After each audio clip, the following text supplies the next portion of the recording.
내 백성이 나를 떠나. 할렐루야, 안녕하십니까? 연세중앙교회 장항진 목사입니다. 호세아서 강해 오늘은 15번째 시간입니다. 오늘 함께 은혜 나누실 말씀은 호세아서 7장 1절부터 7절 말씀입니다. 2021년 이제 한 해가 이제 오늘 또 내일 이틀밖에 남지 않았습니다. 오늘 그 마지막 강의인데 2022년도에도 호세아서 계속 이어서 방송할 예정입니다. 그리고 호세아 다음에 또 소선지서도 계속해서 함께 공부할 계획을 가지고 있으니까 여러분들 함께 내년에도 많이 시청해 주시고 또 성원해 주시길 바라겠습니다. 자, 오늘은 호세아서 7장 1절부터 7절 말씀입니다. 자, 1절부터 읽어보도록 하겠습니다. 내가 이스라엘을 치료하려 할 때에 에브라임의 죄와 사마리아의 악이 드러나도다. 저희는 괴사를 행하며 안으로 들어가 도적질하고 밖으로 떼지어 노략질하며.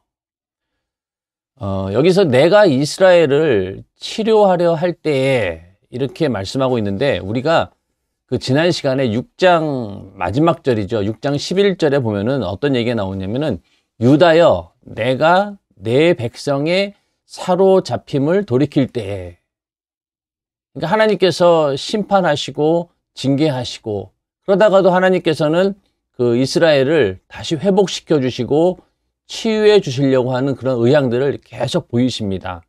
내가 이스라엘을 치료하려 할 때에, 그래서 마치 그 의사가 병든 사람을 수술하기 위해서 수술대 위에 딱 올려놓은 거예요.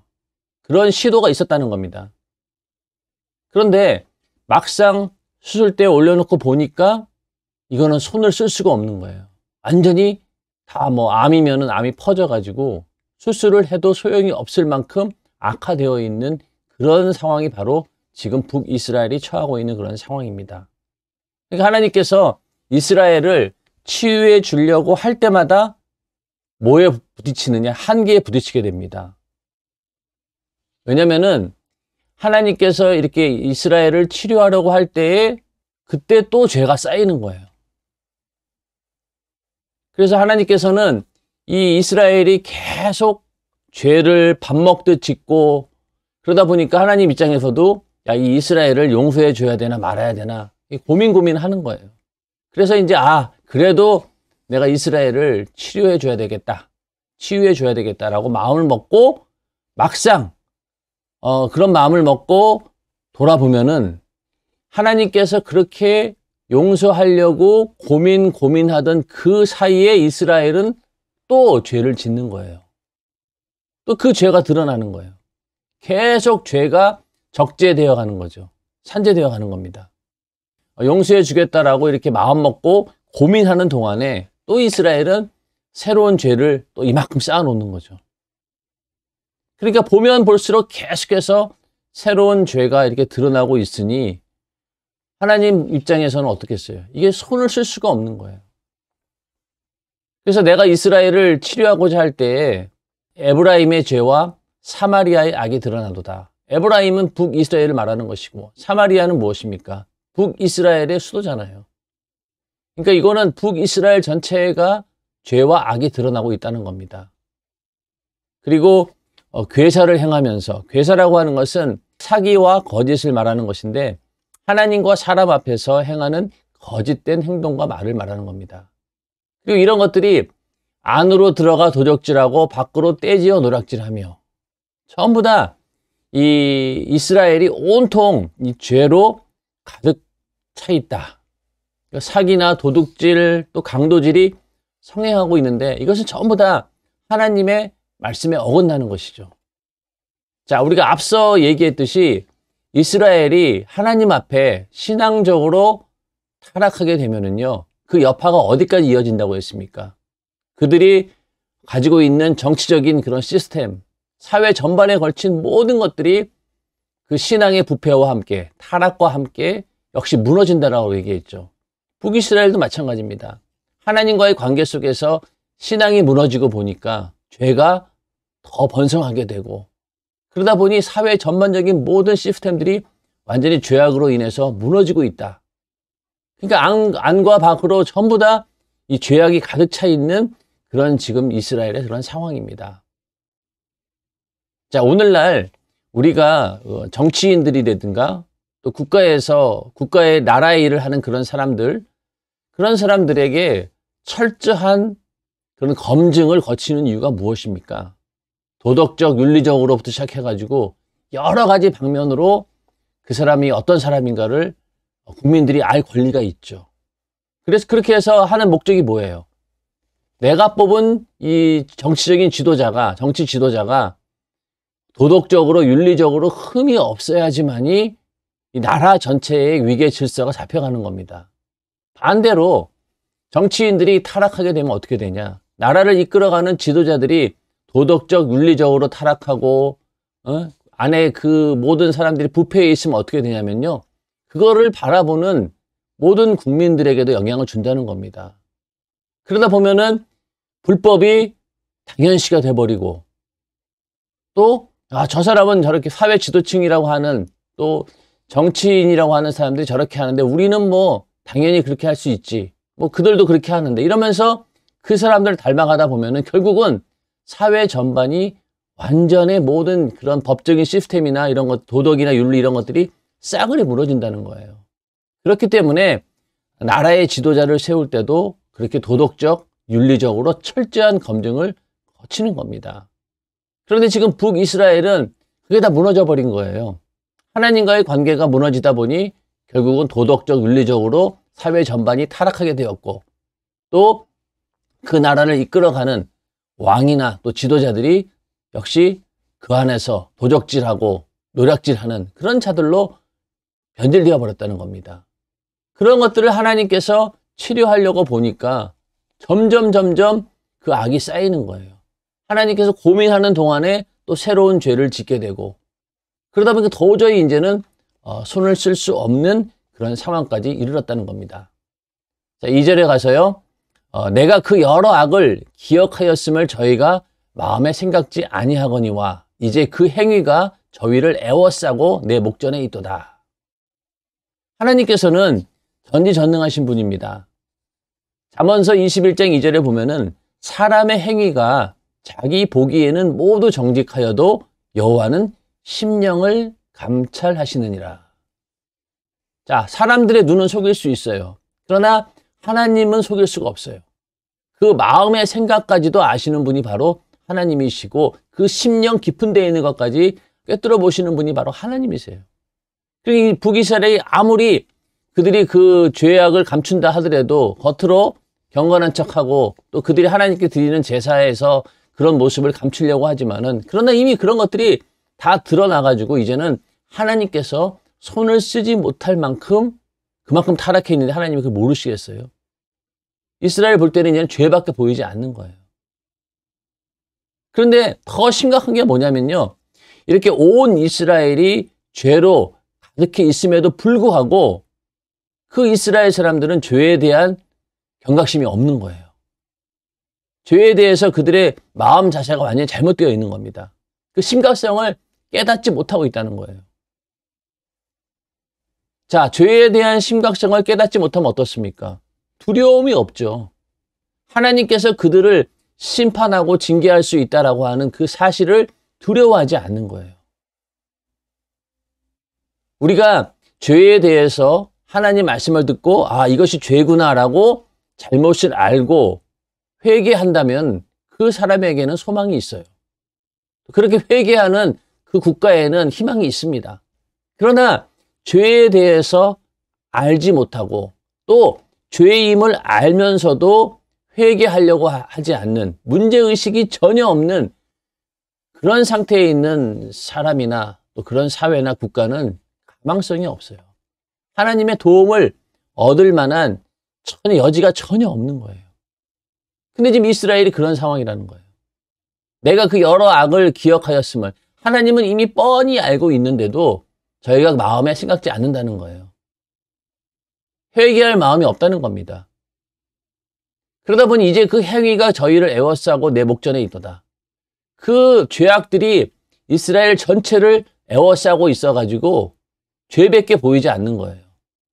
그러다 보니 어때요? 그 안에 둘러싸여 있는 이스라엘은 전혀 자기들의 죄를 볼 수도 없고 그 이상도 볼 수 없는 거예요.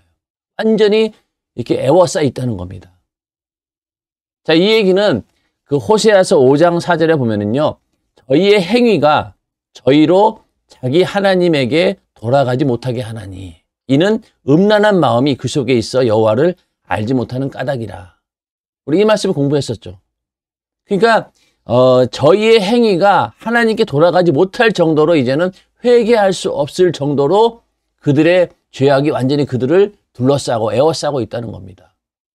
그런 상황을 하나님은 뻔히 알고 계심에도 불구하고 그거를 자기들은 모른다는 거예요. 하나님을 두려워하지 않는 거죠. 그래서 우리가 그냥 흔히 하는 말로 간땡이가 부었다 그러잖아요. 모르는 거예요. 죄에서 돌이킬 만한 그런 회개하고 싶은 마음도 없고 그 죄에 대한 심각성도 깨닫지 못하고 회개의 필요성도 모르고 죄에 대한 문제의식도 없고 그 나라 전체가 그렇게 썩어 있으니 하나님 보시기에 이게 얼마나 안타깝겠어요. 자, 그 다음에 이 3절부터 이 7절에 있는 이 말씀을 가지고 굉장히 많은 논란을 하고 있는 그런 구절이고 해석하기가 정말로 어려운 그런 본문이다라고 말을 하고 있습니다. 그래서 우리가 이 3절부터 이 7절에 있는 이 말씀을 이해하기 위해서는요, 이 북이스라엘의 어떤 그 역사적인 정치적인 상황을 좀 이해를 한 다음에 이 본문을 봐야 됩니다. 여기서 이제 왕에 대한 이야기가 나오는데 3절에 보면요, 저희가 그 악으로 왕을 그 거짓말로 방백들을 기쁘게 하도다. 갑자기 이제 그 왕에 대한 이야기가 나옵니다. 자, 근데 이 북이스라엘은 앞서서 서론에서도 말씀을 드렸지만은 이 여로보암이 죽은 후에도 한 30년 동안 6명의 왕을 맞이했습니다. 그리고 이 북이스라엘의 기간이 아수르에게 멸망할 때까지가 총 210년이거든요. 210년이라고 하는 아주 짧은 기간에 왕이 몇 명이었냐면 19명이었어요. 그리고 그 왕 가운데 7명이 살해를 당했습니다. 한마디로 이 북이스라엘의 역사는, 왕의 역사는 왕권 쟁탈전의 연속이었습니다. 자, 우리가 그 처음에 봤던 그 왕의 도표를 좀 보면은요, 여기 보시면은 이쪽이 북이스라엘이거든요. 총 몇 명이냐? 19명이에요. 근데 여기 가만히 보면은요, 이쪽에 보면은, 여기 보면은 바하사, 찬탈, 그리고 찬탈, 그리고 쿠데타. 예? 이런 것들로 찬탈. 이런 식으로 수많은 왕들이 살해를 당하면서 쿠데타를 일으켜가지고 왕위를 빼앗는 그런 어떤 이 왕위 쟁탈전이 치열하게 일어났던 곳이 바로 이 북이스라엘입니다. 그 이야기를 이 호세아서는 얘기하고 있는 거예요. 그러니까 수많은 그 왕들이 있었지만은 그 왕의 권위를 찬탈해가지고 쿠데타를 일으켜서 전복시킨 다음에 또 자기네가 그 왕권을 이렇게 쟁취하고 그러한 반역의 역사들이 계속해서 이 북이스라엘에게 있었다는 겁니다. 그러다 보니까 이 국가의 어떤 정체성이라든가 권위가 없게 되는 것이죠. 그래서 항상 보면은 우리나라 역사상도 그렇습니다. 혁명을 일으켜서 정권을 쟁취한 그런 정부는 국민들로부터 그 정당성을 인정받지 못해요. 아무리 그들이 업적이 훌륭하고 또 여러 가지 선한 기능이 있었다 하더라도 근본적으로 자유민주주의 나라에서 국민들이 직접 선거에서 뽑지 않으면은 항상 그 정권은 정통성이 없는 거예요. 문제가 되는 거예요. 그런 것처럼 이 북이스라엘도 하나님께서 왕을 세워주시고 그 왕위가 정말로 하나님의 그 질서 가운데서 이어져 갔다라고 하면은 그 나라는 온전히 하나님의 질서 가운데 운영이 될 수 있겠지만은 이런 식으로 욕심에 의해서 왕을 죽이고 쿠데타를 일으켜가지고 그 왕권을 빼앗아가지고 또 그 나라를 통치하는 이런 상태에서는요, 국민들이나 그 백성들이나 그 나라 전체가 질서가 완전히 무너져 있다 보니까 더 큰 죄악들이 계속 거기에서 나오는 겁니다. 그 이야기를 지금 호세아는 얘기하고 있는 것이죠. 이스라엘이 타락해서 하나님의 심판과 징계를 받을 수밖에 없는 이유가 바로 그런 것에 있다. 그러나 다행히 남유다는 이 북이스라엘만큼 이렇게 개판은 아니었던 거예요. 그러니까 호세아 입장에서는 이 남유다에게 그나마 소망이 있었던 이유가 이 북이스라엘은 자기가 아무리 봐도 이것은 완전 개판인 거예요. 하나님이 세우는 그 왕이 이런 식으로 막 바뀐다라고 할 때 이 호세아 입장에서는 견디기 어려웠던 그런 아픔이었죠. 그러면서 이 3절에 보면은요, 저희가 그 악으로 왕을, 그 거짓말로 방백들을 기쁘게 하도다. 이 저희라고 하는 이 사람들은 누구냐? 바로 이 왕권을 빼앗아 가려고 하는 그런 음모를 가진 사람들을 이야기하는 겁니다. 저희가 그 악으로 왕을, 그 거짓말로 방백들을 기쁘게 하도다. 이 사람들은 이제 자기네들이 반역을 일으켜서 그 왕을 싹 갈아치울 그런 음모를 가지고 있는 거예요. 그러면서 그 음모를 품고 있으면서 겉으로는 어떻습니까? 지금 그 대상, 반역을 일으키려고 하는 그 왕을, 왕 앞에서는 어떻게 해요? 그냥 가머니설로 그 왕을 기쁘게 하겠죠. 또 거짓말로 그 주변에 있는 그 방백들을 어떻게든 속여가지고 즐겁게 만드는 거예요. 마음에 안심을 주는 거죠. 왕에게도 너무나 그냥 잘하고 기쁘게 하고 그리고 온갖 기만으로 대신들을 속여가면서 그들을 즐겁게 하는 거예요. 그러니 이 사람들은 내가 이제 왕이 되었으니 내가 이런 권력을 잡았으니 모든 사람들이 나에게 복종하는구나. 그러면서 이제 마음을 놓게 되겠죠. 그러다가 나중에 반역을 일으켜서 그 왕을 죽이는 그런 일들이 이렇게 많이 일어났다는 거예요.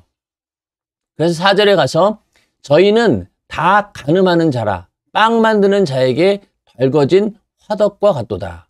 저가 반죽을 뭉침으로 발교되기까지만 불 일으키기를 그칠 뿐이니라. 그래서 그런 사람들을 가늠하는 자다. 이 가늠한다라고 하는 것은 그 왕의 권위에 대해서 반역을 일으키려고 하는 그런 마음을 가늠한다라고 표현을 한 것이고 여기에서 이제 빵 만드는 자에게 달궈진 화덕과 같도다. 빵을 만들기 위해서는요, 화덕을 불에 달군 다음에 그 다음에 거기다가 밀가루 반죽을 싹 얹으면은 거기 빵이 되는 거예요. 그런데 그 달궈진 화덕이라고 하는 것은요, 그 화덕이 달궈질 때까지는 기다린다는 겁니다. 저가 반죽을 뭉침으로 발효되기까지만 불 일으키기를 그칠 뿐이니라. 그러니까 화덕처럼 언제든지 이 안에 이 반역을 하려고 하는 마음, 저 왕권을 빼앗으려고 하는 그런 욕망이 가득하다는 거예요. 그것이 마치 이 화덕처럼 달궈져 있다는 거예요. 딱 때가 되면은 이것이 이제 어느 정도 달궈져 버리면은요, 거기다 이제 빵을 굽기 위해서 행동에 옮긴다는 거예요. 그러니까 빵을 굽는 사람이 가루를 이렇게 반죽해 놓고 반죽이 발효될 때까지 그때를 제외하고는 늘 달구어 놓은 화덕처럼 그 속에 그 마음을 가지고 있다는 거예요. 때만 되면은 내가 이 왕권을 내가 빼앗아 가리라. 무력으로 쟁취하리라. 왕을 죽여서라도 내가 한탈하리라. 이런 마음을 가지고 달궈진 화덕과 같이 그 안에서 그런 반역의 마음을 계속해서 품고 있다는 거예요. 언제 터질지 몰라요. 그러다가 이제 때가 됩니다. 5절에 가서요, 우리 왕의 날에 방백들이 술의 뜨거움을 인하여 병이 나며 왕은 오만한 자들로 더불어 악수하는도다. 이제 5절 드디어 이제 그 거산 날이 온 거예요. 이때가 어떻게 보면은 뭐 왕이 잔치를 베푸는 또 어떤 중요한 그런 기념일일 수도 있겠죠. 그런 날을 딱 잡아가지고 디데이로 잡은 거예요. 그래서 그때 대신들은 술에 만취되어가지고 골아 떨어지고 또 왕은 또 그런 자들하고 손을 잡고 이렇게 화기애애한 그런 상황 가운데서 그렇게 분위기를 다 만들어 놓은 다음에 그 다음에 6절에 가서요. 저희는 엎드려 기다릴 때에 그 마음을 화덕같이 예비하니 마치 빵 만드는 자가 밤새도록 자고 아침에 피우는 불에 일어나는 것 같도다.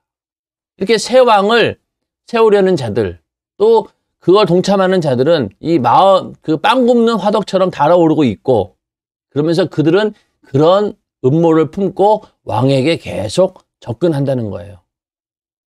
그러다가 순간에 기회가 오면 어떻습니까? 맹렬하게 불꽃을 피워오르는 것처럼 그 거사를 행동에 옮긴다는 겁니다. 그렇게 해서 이 북이스라엘의 왕들이 7명이나 죽었다는 거 아니겠어요? 210년 동안에 7명이 죽고 왕위를 빼앗았다라고 하면은요, 이 북이스라엘은 정말로 이거는 어떻게 보면은 요즘 치면은 정말 참 나라가 말이 아니다. 그리고 그 나라의 왕의 권위가 어디 있겠습니까? 언제든지 빼앗길 수 있는데. 그러다 보니까 정말로 택도 아닌 사람들이 도저히 왕으로서 자격이 없는 자들이 그 왕권을 빼앗고 그 왕권을 가지고 백성들을 통치할 때 과연 제대로 된 통치가 있었겠습니까? 그래 결국은 그 모든 이스라엘 전체가 썩어갈 수밖에 없는 거죠. 그렇게 왕권을 무력으로 쟁탈한 사람, 또 왕의 그런 자격이 전혀 없는 자가 왕이 되었어요. 그러면 그 나라를 온전히 이끌어 가겠냐고요? 절대 그럴 수 없죠.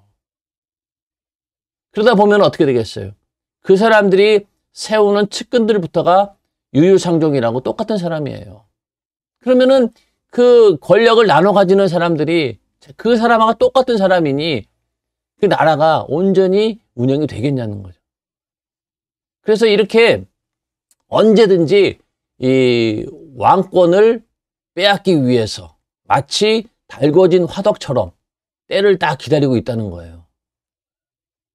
그러다가 어느 순간이 딱 되면은요, 그러다 이제 빵을 이제 반죽해가지고 딱 놓는 순간 빵이 익는 거잖아요.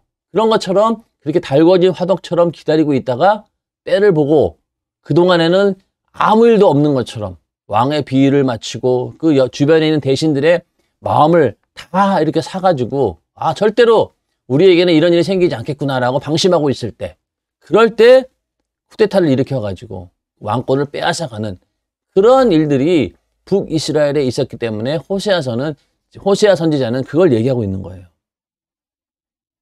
그 7절에 가서 저희가 다 화덕같이 뜨거워져서 그 재판장들을 삼키며 그 왕들을 다 엎드러지게 하며 저희 중에는 내게 부르짖는 자가 하나도 없도다. 그래서 이렇게 화덕이 뜨거워져가지고 결국은 그 재판장들을 삼키고 그 왕들을 다 엎드러지게 하는, 결국은 그 왕권을 빼앗는 그런 반역을 일으킨다는 거예요. 왕을 죽인다는 거죠. 이러한 일들이 수도 없이 벌어지고 있음에도 불구하고 저희 중에는 내게 부르짖는 자가 하나도 없도다 라고 호세아 선지자는 하나님의 심정을 대변하고 있습니다. 자, 이렇게 나라 전체가 신앙에서 타락이 되어 있고 또 나라 전체가 정치적으로 모든 면에서 이렇게 타락하고 있음에도 불구하고 그 중에 내게 부르짖는 자가 하나도 없다. 이게 하나님이 지금 그 북이스라엘을 바라보는 현실의 상황입니다. 이것만큼 절망적인 그런 상황이 어디 있겠냐고요. 단 한 명도 하나님께 부르짖는 자가 없다는 거예요. 그러니 이러한 왕권 쟁탈전이 연속되어지는 그런 상황에서 새 왕이 즉위했어요. 그러면은 그 사람을 어떻게든 죽일 궁리를 누군가가 한다는 거예요. 그러면서 그런 마음이 점점 커지게 되고 결국은 여러 사람들이 모의해서 그걸 실행에 옮기게 됩니다. 기회만 주어지면은 가차없이 왕을 죽이는 거예요. 그렇게 왕들이 막 죽어나갔지만은 그 어느 누구도 하나님께 이 문제를 호소하며 기도하는 이가 없었다는 겁니다. 하나님이 이스라엘의 왕이잖아요. 여호와 하나님께서. 그럼에도 불구하고 하나님께 이 사실에 대해서 아무도 부르짖는 자가 없었다. 오직 권력에 대한 그런 야심, 또 그로 인해서 백성들은 나라가 이렇게 개판인데 내가 뭐 똑바로 살 이유가 있나 이러면서 그들도 역시 죄악으로 물들어가는 그러한 일들이 지금 북이스라엘에서 벌어지고 있다는 겁니다. 내게 부르짖는 자가 하나도 없다. 이런 상황이 만약에 우리나라에 벌어진다라고 하면 어떻게 되겠어요? 절망이죠. 그래서 우리 이 나라의 기독교인들이 그나마 깨어서 기도하고 있다라고 하는 것은요, 희망이 있다는 거예요. 그러나 만약에 이 나라와 민족을 위해서 기도하는 자가 하나도 없다. 그런 시대가 온다라고 하면은 결국 우리나라도 이 북이스라엘처럼 망할 수밖에 없는 겁니다. 오늘날 여러 가지 정치적인 상황이나 또 사회적인 이런 분위기를 보면은 우리나라도 점점 이렇게 변질되어 가고 있는 모습을 보게 됩니다. 먼저는 교회가 타락하게 되고 또 예수 믿는 그리스도인들이 신앙에서 멀어지게 되고 하나님과의 관계 속에서 멀어지게 되고 타락하게 되면서 점점 정치, 사회, 모든 경제, 모든 분야가 하나하나씩 허물어져가는 그런 모습들을 우리는 보고 있지 않습니까? 그럴 때마다 이제는 우리는 과연 하나님께 부르짖는 자가 몇 명이나 있냐는 거죠. 하나님과의 관계 속에서 오늘 이 말씀을 읽으면서 우리가 어떤 생각을 해야 되느냐? 여기 오늘 이 말씀처럼 하나님께서 우리 이스라엘을 치료하려고 할 때 그 기회를 놓쳐서는 안 된다는 거예요. 그 놓치는 경우가 뭐라고 했어요? 죄에 대해서 인식하지 못하는 그런 불감증. 그걸 문둥병과 같다고 얘기하잖아요. 전혀 감각이 없는 거예요. 죄에 대해서. 그러니 하나님을 두려워하지 않죠. 우리도 만약에 내 영혼의 상태가 하나님의 말씀에 대한 두려움이 없고 또 죄에 대한 경각심이 없다라고 하면은 이것은 구제불능이에요. 회개하시는 마음이 있어야 된다는 거죠. 그래서 그 행위가 저희를 에워싸고 있다는 거예요. 계속해서 죄가 막 쌓이다 보면은요, 나중 가서는 완전히 거기에 갇혀가지고 나 자신을 볼 수도 없고 또 그 죄로 인해서 하나님도 볼 수 없는 그런 상황이 온다는 겁니다. 우리는 그러기 전에 하나님께서 나를 치료하려고 할 때 그때 나를 내어놓고 나의 잘못된 나의 죄악을 드러낼 수 있는 그런 회개하는 자가 되어야 된다는 겁니다. 그리고 정말로 이 모든 그런 상황 가운데서 하나님께 부르짖는 자가 하나도 없다. 그럼 절망이죠. 우리는 언제든지 하나님께 부르짖을 수 있는 그런 회개거리가 우리 가운데 늘 있어야 됩니다. 그게 없다라고 하면은요, 내가 그만큼 영적으로 눈이 어둡다는 얘기겠죠. 볼 수 없다는 거예요. 북이스라엘이 완전히 이렇게 죄로 인해서 하나님도 볼 수 없고 자기 자신도 볼 수 없는 그런 상황이다 보니까 부르짖는 자가 하나도 없다는 거예요. 그러나 우리는 절대로 이런 상황까지 가서는 안 됩니다. 언제든지 조그만한 그런 죄라 할지라도 작은 죄라 할지라도 그것에 대해서 경각심을 가지고 하나님께 부르짖을 때 하나님께서도 그런 죄를 용서해 주시고 사해 주시고 그러지 않겠습니까? 근데 만약에 그런 마음이 없다. 그런 부르짖음이 나에게 없다라고 하면 우리는 절망이란 얘기입니다. 자, 오늘 호세아서 7장 1절부터 7절의 말씀을 우리가 공부해 보면서 과연 나의 영적인 상태는 어떤가? 내가 지금 살고 있는 이 나라와 이 사회 전반은 어떤가? 이런 것들을 잘 생각해 보면서 부르짖는 자가 하나도 없는 그런 절망적인 상황이 와서는 안 된다. 항상 이 나라와 민족을 위해서 기도하는 자들이 있어야 되고 또 내 영혼을 언제든지 내 영혼을 위해서 부르짖는 그런 음성이 내 속에서 계속해서 나와야 된다는 겁니다. 이게 끊어지는 순간 내 영혼은 망한다.